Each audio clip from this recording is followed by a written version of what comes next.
Hello and welcome to the 8th episode of the BusinessGems podcast. Today we're joined by Jo Major of Diversity and Recruitment. Jo is an amazing lady that's been doing some fantastic things in recruitment for a lot of years, and I actually have the pleasure of calling her a friend. Hi, Jo. Hi. Hey. Hello. And welcome to Business Gems, Jo. Really excited to have you on as a guest. And just want to say a big shout out and hello and a thank you to our supporters and audience for tuning in. But over to you, Jo. Introduce yourself. Let the audience know everything you want them to know about yourself. We've only got 30 minutes, right? Thank you so much to you both for having me. I really appreciate it. So I'm Jo Major. I'm founder of Diversity and Recruitment. My background is the recruitment industry. I've been in the kind of talent and hiring space for over 25 years. I was an actual recruiter on the tools for over 17 years, moved into learning and development, was thrown the responsibility of diversity and inclusion in the business that I worked at, and it became kind of like my side hustle, and that's where my my whole idea for this business concept kind of like started.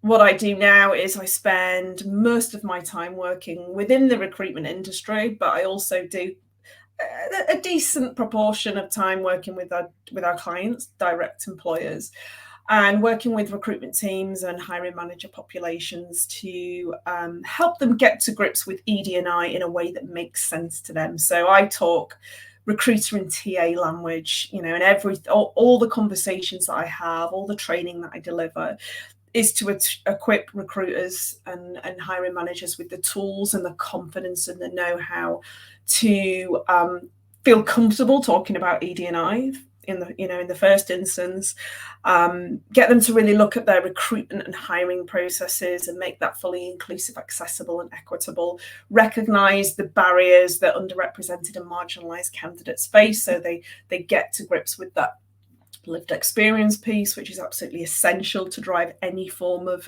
change.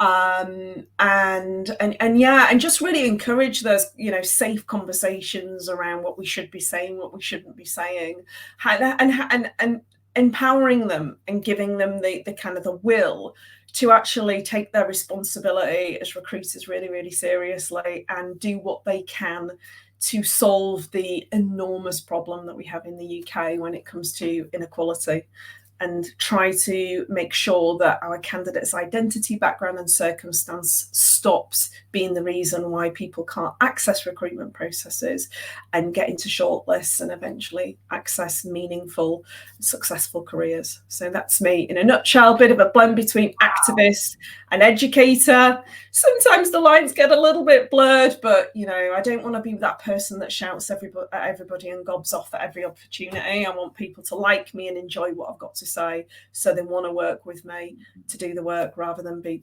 terrified, if that makes sense. Yeah, and do you know what's really interesting when you use the word safety? So it's absolutely in the top 3 for any business organisation for employee psychological safety. Absolutely so important, and creating that psychological safety, because that's what we all deserve.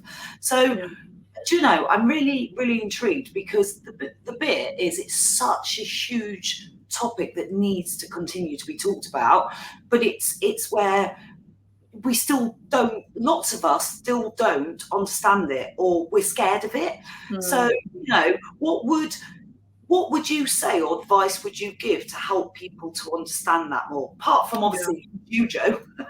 Look, I think that fear factor, it seems to have become this uncontrollable beast, and I feel that there's been, a lot of people have been given permission, or the space has been created for folks to come out and say, I'm not happy with this, I've been treated in this way, I will no longer tolerate, I'm going to call out. And I really, really understand that. I have a lot of identity markers that give me privilege, but as a woman, I've become more and more aware of how my identity as a woman may have affected my career trajectory. And impacts interactions with society and the workplace and corporate world on a daily basis. You know, and that gives me fire in the belly. And I think that, you know, but what I've learned to understand is, if we make this a really big, scary, shouty topic, right, people are going to use that as a reason not to step into the education. Human beings don't like being told off. We don't like being made to feel embarrassed. We don't like being made to feel guilty. We don't like being made to feel rubbish about ourselves. And if we are saying, you are doing this wrong, you are saying the wrong thing, you are a bad person for not thinking about this stuff, I think we're seeing this withdrawal from the conversation. So I'm very much like, yes, I am an activist, and I always will be, but I won't like target people individually. You know, I might gob off about corporates, not naming any names, but talking about policies and stuff like that. But if somebody was to say the wrong thing in my presence, I wouldn't give them like, you know, a public dressing down. So I think, you know, creating psychological safety by inviting people into the conversation, and also really encouraging them to step into the education, because this is an absolutely fascinating topic. Yes, it's really broad and complex and deep, but it's really interesting to think about how society and the world and how it's been built, and the powers and the authorities that are in play shape our everyday navigation of everything that we do. You know, and for me, it's like, this will make you a better human being. This will make you more aware of all the invisible forces that are working around you. And I want to know about that stuff. You know, social awareness is absolutely critical, isn't it? And I think the more, when you have it, it feels a bit like a superpower. And but it can also be a bit depressing sometimes. No, but the thing is, we can only grow together, and it's about growing together to, if you like, to understand. And you, like you said, I love what you've just said about inviting people in to the conversation, because actually it's about asking. If you don't understand, don't be scared to ask the question. That's the way to come together. And I love the fact that your recruitment business is a real niche, but it's such an important niche.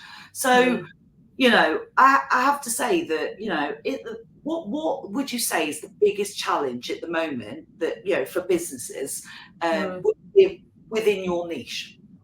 So I'm actually a trainer. So I don't recruit anymore. I train recruiters and provide training and advisory services. And I guess what I found is there's been almost like, you know, we've had a number of you know, social impact events that have happened over recent years that created almost like this corporate knee-jerk reaction to do something, right?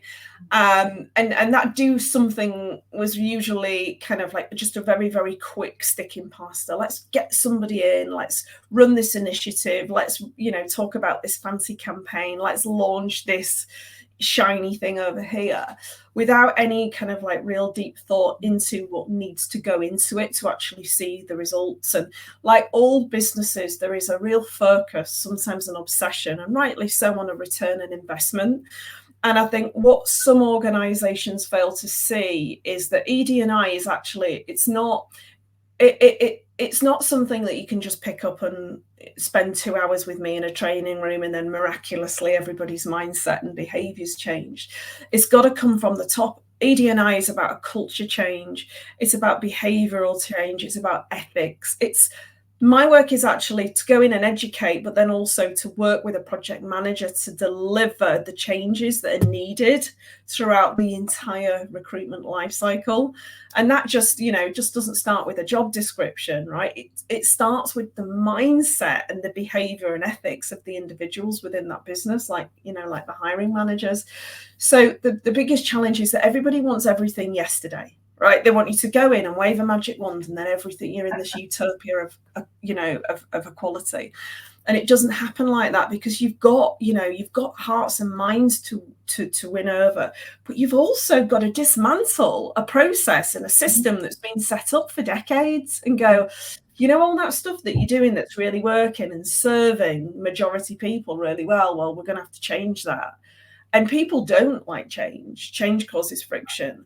And especially people don't like change if they don't understand why they need to change. Yeah, absolutely.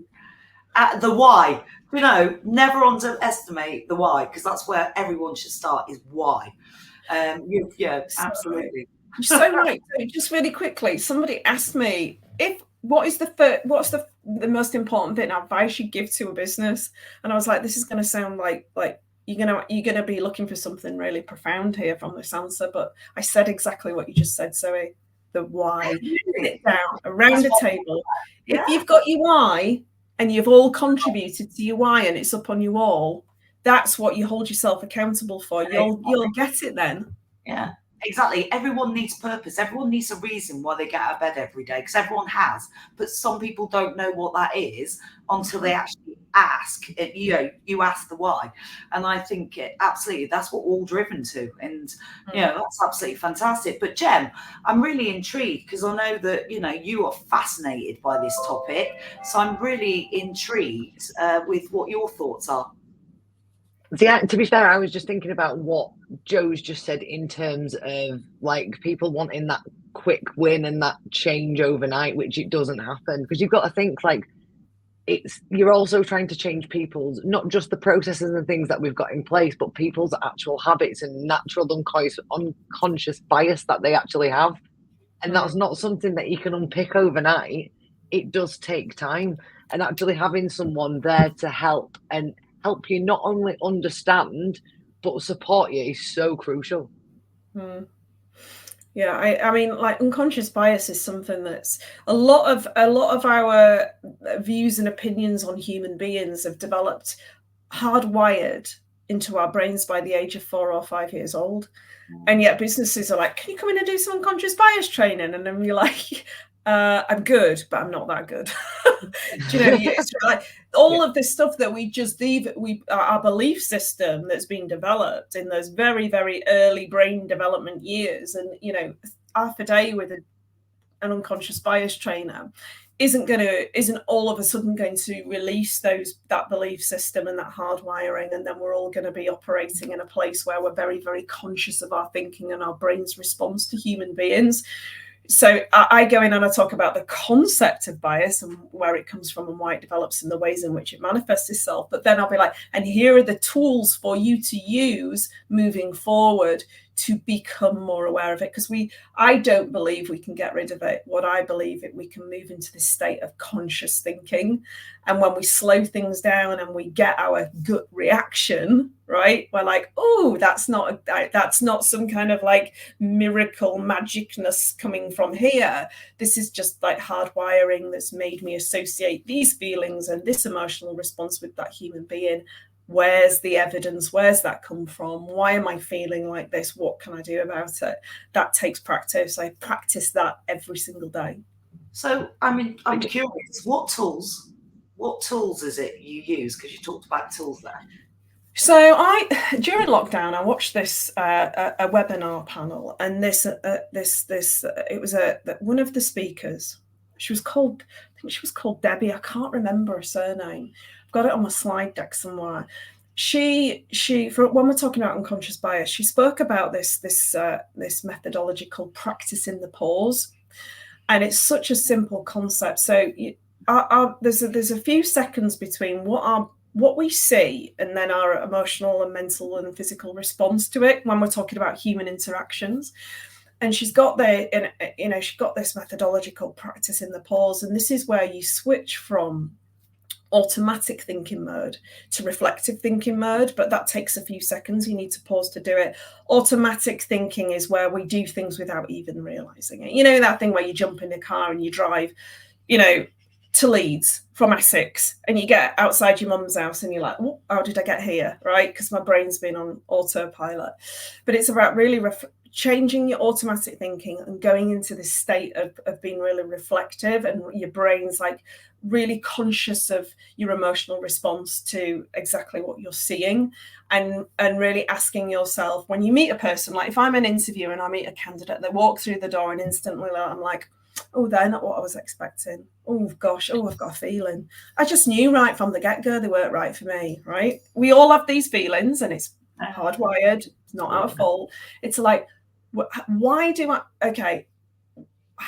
I feel like this? Where is my evidence? Where is this coming from? Right? How do I change this thinking? And then switching into that, right? Let me seek out the evidence. So if you're a recruiter and you think immediately this person isn't right, okay, it's committing to the process that you promised that person from the get-go, not rushing through the interview, going through the motions and going through the process of actually moving all that, subjective thinking away and replacing it with the objective mindset and the questions and seeking out that evidence. And I think so often that, people slip through the net because we're on autopilot most of the time when we're interacting with candidates. So this practice in the pause, it's just, I walk down the street and I might see somebody and I'll be like, and I'm like, right, there's a reason that I just felt like that. Why is it? Okay, where's my evidence that that person is a risk to me? There's no evidence whatsoever. Stop it. Right. There you go. And that kind of, it's like that inbuilt instinct that used to protect us from like tigers and stuff and people coming into our tribes and, chopping our heads off and whatnot. We don't need to make quick judgments about people anymore. And a lot of it is unfounded, right? A lot of it is created by media, TV, stuff that we read, and things are evolving now because we've got exposure to so many different perspectives. But me as a 46-year-old woman, right, I had 4 channels of television and read top newspapers, and my granddad and my grandma influencing my decision about human beings. There's a lot to unpick there. You can't do it in a training session. Sorry, Zoe, that was a really long answer. No, but this is great. The business gems who we're on is helping me with tools, because I know it's called the stop model that you can use as well for practicing pause. I don't know if you've heard of it. Yeah. It's where it's S is for remembering to stop, pause. Actually, exactly what you've just said. But then you've got the T, which is take a few breaths and take in the environment and just hold back. And then you've got O, which is observe. So observe what's going on and don't prejudge anything. And then you've got P, which is then proceed with awareness. So it's almost thinking all time is stop before you do anything to create that consciousness and reprogram, your memory to absolutely behave in a different way to a situation. And you're so right, Joe, it's not overnight. It takes time, but it also takes practice in the situation. Yeah. And you're not all going to get it right, are we? We're all, but guess what? That's how we learn, isn't it? Yeah, no, absolutely. And that's why you need to, I think when we build trust, when I build trust with like my participants and whatnot, it's about allowing them to be able to, if I say something about like, a particular community of candidates and they're like, yeah, but, and you're just like, you're like, okay, I'm really interested in digging into why you feel like this. Where has that belief system come from? Come on, let's talk about it. Because I can guarantee you that I used to share that belief system as well. And these are the reasons why, and we have a conversation about it. And it's like, often when we stop and we say to ourselves, where is the evidence? Where did the belief system come from? We realize how ridiculous that what we believe actually is, because the roots of it and the foundations are usually built on someone else's opinions or something that that is make believe. Also, I just wanted to make a point on so the only example I can give on this is at the moment quite a lot of people are looking at things like personal development and ways to make themselves a better person naturally. And a lot of us will suffer from things like imposter syndrome. So like me as an example at the moment, I'm massively trying to work on my mindset, because there's occasions where, as you know, Joe, imposter syndrome will set in. You think, oh my God, I'm not good enough. I can't do this thing. Why did I think I was good enough to set it and to do this thing? Everyone's going to know I'm a fraud.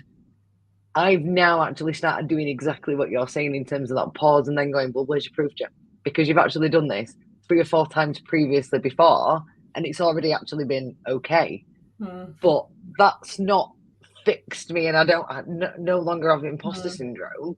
It's something that I continuously need to work on to get better and better and better until it becomes a natural habit, and then I stop doing it as much because I've worked on me. And I think that's the bit that's really important about what you do, is it's not going to fix everything overnight, but actually starting conversations, thinking about why we think that way, and really digging down, so flipping important, because we need to understand ourselves and the way we think before we can fix it, for want of a better term. And psychology is something that I don't think we take seriously enough in hiring and recruitment, and it baffles me. It's like, our job is to make decisions about other human beings' suitability for a career, a life-changing career.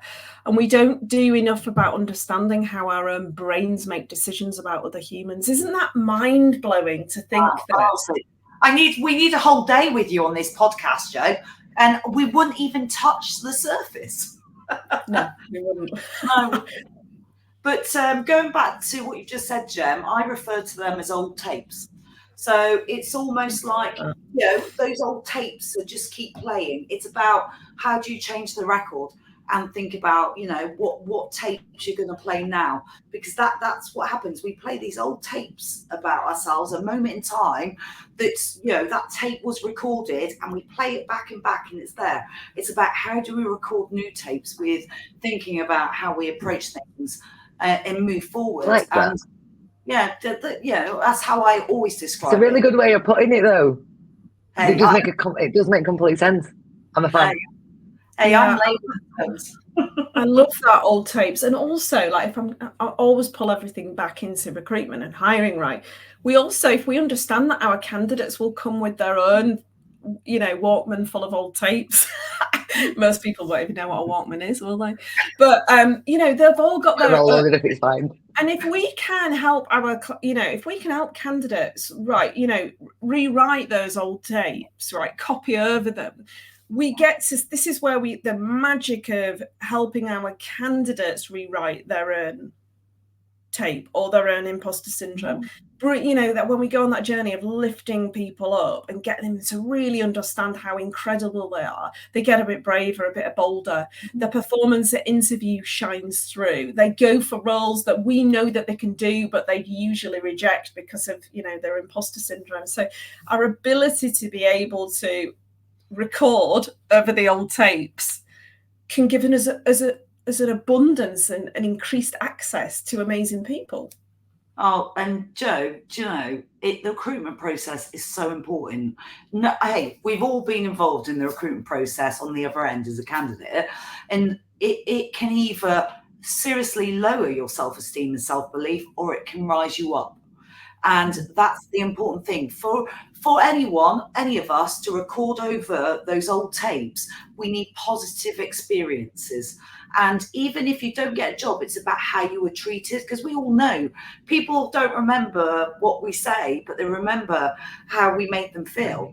And, it's so important. And I find LinkedIn interesting when I'm reading all these horror stories from recruiters and that. So, it's absolutely amazing hearing from you in the way we should do it. And it's absolutely so uplifting, because, this is the only, people have to start being more people-centric.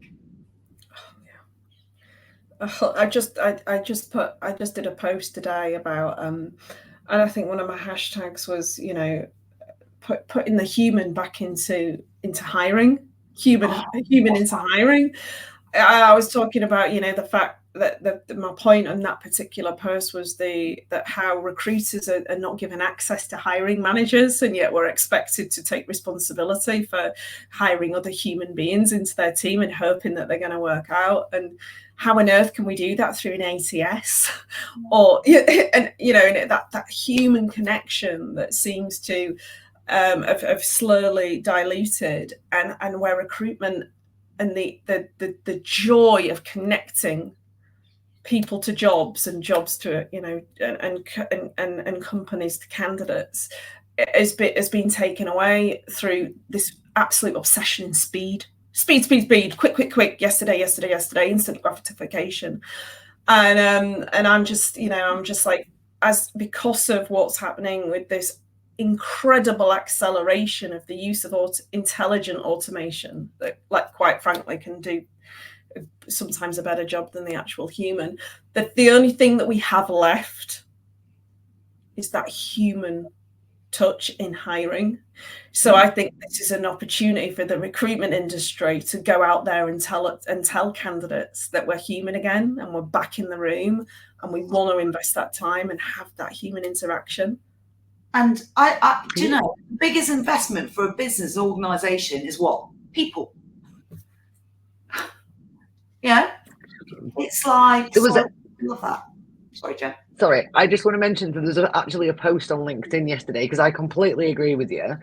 Historically, recruitment was all about people, interactions, connections, finding them roles. But then since there's been so much development and advancement in terms of technology, it has all been about processes, streamlining processes, making things as simple and as effective and efficient as possible. And we've kind of forgot that the main key bit is about the human interaction. So the post I was referring to is one where it had said someone had not been successful for a role, and the way that person was made aware of that was by a text message. That's just... How did we get here? And I think that's absolutely disgusting, because if I read a message that just said, I'm sorry, you're not successful, and there's absolutely nothing there other than that, I'm then going to rip myself apart. And then when I go to another interview, I'm then going to not perform very well, because at the back of my head, you're not good for this, you're not a good fit, you're not good enough, they're not going to hire you, because I've just been told on a piece of paper, well, not on a piece of paper, but a text message, you know what I mean? No, but we know actual guidance of how do I get better? How do I get to where I need to be? Why is it a no? And that's really key and important for each individual's personal development for themselves. They want to get that next role. They actually want to progress. They want to do better, but it's up to the recruiters to actually give them the information to be able to do that. So agree. So, do you know, I've got to say, Joe, I could talk to you for weeks, because honestly, I just absolutely adore and love your passion. It's like, you know, absolutely infectious. But we're kind of running out of time already. It's gone so quick. What would the 3 top things that you would want our audience to take away from today, just us having a conversation? With my ED&I hat on, it would be, understand that there is a different human experience for everybody. You know, sometimes our own identity means that we don't necessarily see the barriers and challenges and hardships that other people face, and it might be that creates blind spots for us, especially, you know, in hiring and bringing talent in. So really being aware of how our own identity has created privilege for us, or maybe has created challenges, and how can we become more aware of the lived experience of other people, and recognizing that inequality happens every minute of every day, regardless of whether or not we can see it and feel it and experience it ourselves. My second point would be, you know, whenever we're talking about this stuff, right, we can never fully start to build a strategy to unpick it and become better and provide the solution unless we understand the absolute deep roots of why inequality happens. You know, those systemic reasons. And anybody here that's thinking about ED&I for their organization, I would be like, literally, I'm going to plug a book. I've been plugging this book since it blooming launched, but this book here is one of the best books that I think anybody from a greenfield site, I would say, Demanding More by Sheree Atchison, right? And underneath here, you won't be able to read it. He said, why diversity and inclusion don't happen and what you can do about it, right? Yeah. Before you do anything, understand why. Why we've got ourselves in this situation, right? And then finally, bring somebody in that inspires your people and makes people feel good about a learning experience, and empower them to change what they do and support them through that journey. Brilliant. And Jo, if anyone wants to reach out to you, what's the best way? I'm quite visible on LinkedIn. I've always got something to say on there, so follow me on LinkedIn. I'm quite generous with my content, give plenty of free stuff away. Oh, brilliant. No, honestly. Gem, anything to add before I ask the really exciting question from our previous guest? So I just actually want to reiterate the last part, what Jo said about making it a conversation that people actually want to have. So instead of going, that's wrong, you can't say that, and berating people, actually creating a positive environment around it is so important. Because I think, like we mentioned at the beginning of this podcast, if it's negative and we're telling people that they're constantly wrong and they need to change, because it's negative, they're less inclined to actually do anything about it. They're going to go into themselves and just not have these type of conversations. So we need to be focusing heavily on the fact of make it a positive conversation. Let people say what they need to say. If there's something that they are saying wrong, it happens. We all do it occasionally, but talk to them about why that's not acceptable. Help them understand rather than just berating, because you're never going to get anywhere. No, brilliant. Amen. Absolutely brilliant. No, great. And are you ready, Jo, for your question? Yeah, I am, but I'm too busy stressing about like what I'm going to leave. You're going to leave a legacy, Jo. Right. So, Jo, from our previous guests, the question is, what gadget could you not live without? This is a good one. I mean, I didn't even know what a tech stack was 3 years ago, and now I've got a pretty punchy one. I mean, it's really, really simple. Oh, can I say? So Calendly, right? Automating my calendar, right, has been an absolute dream. It's so simple and so basic. I couldn't do without it. I couldn't do without my Otter AI, which is my automated note taker. Phenomenal. And ChatGPT-4 for research. I use it for research. 3. Have you tried Claude? Have I tried what? Sorry. Claude AI. No. Like chat, but I like that one. Oh, don't give me another one. I love technology. I absolutely love technology. I'm always asking people about what they're using, so it's a great question. No, it is. Believe it or not, like that. I love the tech stuff. So like with like Calendly, like for years and years and years, I would just arrange meetings with people. But you know what it's like? You've messaged them on LinkedIn, but you're only checking LinkedIn 2-3 times a day because you've got everything else that you need to do. So if someone said, can I have a meeting? You've dropped them a message saying, yeah, I'm available this date, this time, this time, and this time. And then by the time you check, you've already filled 2 of those slots that you've given them that they now want, while you've been talking to other people in your emails or in another, wherever you're talking to these people. So then it gets confusing and there's constant back and forth. And by just having that link of, book yourself in, it saves so much time, but it's so simple. Yeah, well, that's what we're looking for, isn't it? Efficiency. Yeah, absolutely. In the right places. Yeah. Well, because we still need that human element. Yeah, 100%. But yeah, Gem, I was just saying you've got your own link, haven't you, for mine? There's for Zoe's calendar, it just says Gems, Gem call, so it's all just about me. No, Gem time. I call it Gem time. I love that. I love that. What a gift. What a gift to give somebody instant access to your diary. Right. I know. I love right. it. Have you got a question then, Jo? Have you got a question for our next guest?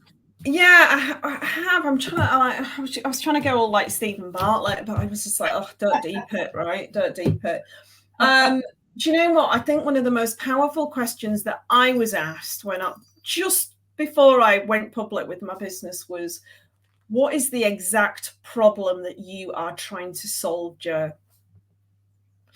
And this for me was just because I'll give you some context to it. And I think not enough people setting up businesses or launching their own thing think really carefully about that. I should have said the one problem that you're trying to solve. often we have like 5 problems that we thought of amazing solutions to, for that particular, for solutions, 5 problems, 5 solutions. And we go out to market and everyone's heads are spinning and wobbling all over the place going, I can't drill down on what you're here for.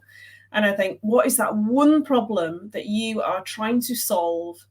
And within 90 seconds, an elevator pitch, can you tell me how you solve it? And use that as the absolute backbone for your communications when you launch your business or you launch your new, gig, whatever it is. Well, hey, it's a great executive coaching question because it's used quite a lot in our business. So, right. Yeah. I mean, I talk about that all the time, but it saved me so much hassle, and I still see people going through loads of pain with that. Yeah, it just cuts through quite quickly and gets you really focused on what the real problem is you're trying to solve. What the real problem is, yeah. And all the other stuff, all your other amazing stuff will come along. But, you can do that when you're in the client's house. Absolutely. But honestly, Jo, it has been amazing to meet you, and honestly, I can't wait to watch what you're going to do in this space, because there's so much that needs to be done, and it will keep growing. And I think you are a major contributor to that. I think it's fabulous what you're doing. Okay, and Gem, anything to add before we say bye to our wonderful audience and supporters? I loved that, but that was so cheesy. I couldn't help it. Other than Jo knows exactly how much I love her to pieces. She is fantastic at what she does. If you are looking into DE&I in your company, then you definitely need to speak to Jo, because there's no one that will make your team more passionate than she will. Yeah. Fabulous. Well, audience, I hope you've enjoyed it. And Jo, I'm going to let you have the last word.